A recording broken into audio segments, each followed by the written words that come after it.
Today, we're going to learn how everything came into existence. Really? Everything? Yes. Well, I mean, no offense, that's a pretty thick book, but I would imagine many volumes of equal size would be necessary to explain how everything came into existence. No. It's all in this one book. In fact, it's all found on the first page. Wow. You mind if I get started? Oh, please do. I mean, I'll take notes. Oh, okay. I mean, feel free to stop me if you have questions. Oh, don't worry, I will. Okay, great.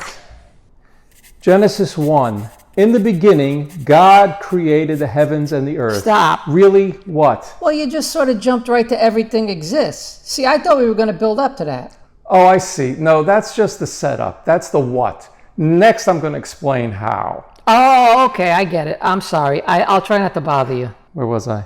Oh, yes. The earth was without form and void. Hold it. What? Well, you know how words have meanings, right? Of course. So, like, if the earth was without form and void, it means there's no earth, doesn't it? Well, I mean, how can something exist if it's without form and it's void? You know what a void is, right? Okay, I think it just means the earth was empty, without life. Okay, but it also says without form. I mean, should we just ignore that part? Yeah, why don't we? Oh, okay then. I mean, continue. Okay, the earth was a form and void, and darkness was on the face of the deep. And the Spirit of God was hovering over the face of the waters. No questions? Nah, I think I get it. Can the next part be summed up by just saying God did it? No, it's not that simple. It gets into a fair amount of detail, Okay, well then, go on. Then God said, let there be light. Mm-hmm. And there was, light. This sounds more like a children's book to me with no basis in reality. Okay, that's offensive, I mean, this is the Word of God. I didn't mean to offend you. It just lacks a certain amount of detail one might expect from a book that was meant to be, taken seriously. I assure you this book is meant to be taken seriously. Oh, okay, I guess I shouldn't have jumped to conclusions. No, you shouldn't have. Shall I continue? Oh, yeah, please do. Okay.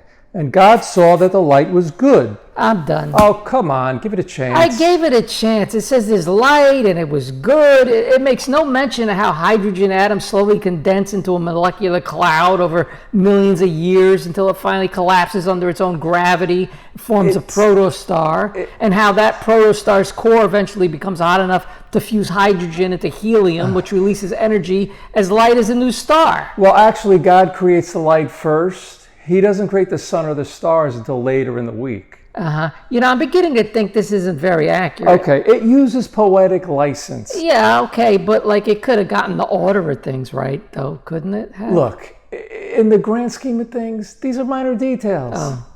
It's more important to know that there's intelligence to the creation of all things. And that everything isn't just the end result of random accidents. Okay, so, does it explain how life was created? Yes, it does. Okay, but does it just say God did it? Well, of course God did it. He molded man from the dust of the ground, and then he breathed life into his lungs. So God just molded men and women from dirt in their present form? Well, no. In Genesis 2, it explains that God made a woman from the man. Made a woman from the man? Yes. But I thought you guys opposed transgender. No, there was still a man. Okay. He made an entirely separate woman, but from a rib in the man's side. What? Okay, see, God caused the man to fall into a deep sleep.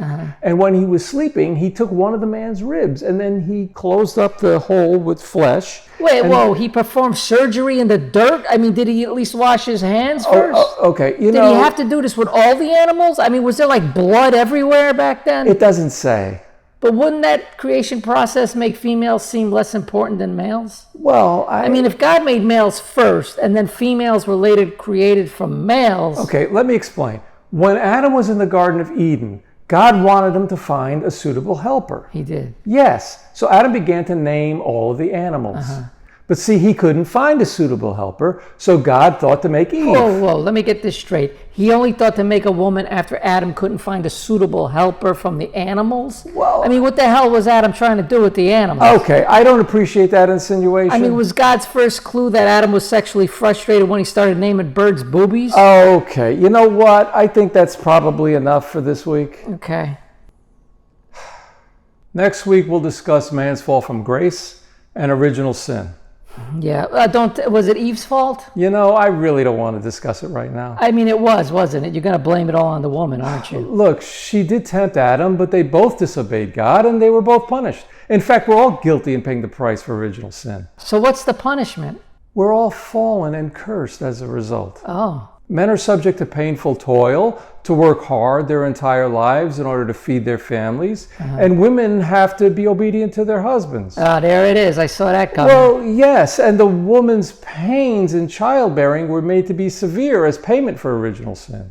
Oh, wow. Does that include their menstrual cycle? I mean, is that like the sin being paid off in monthly installments, like a curse on layaway type of deal? It doesn't say. I mean, because if it is, I got to admit, a sins go, that would be pretty original. Okay, well, on that note. Yeah, here endeth the science lesson. Jesus Christ.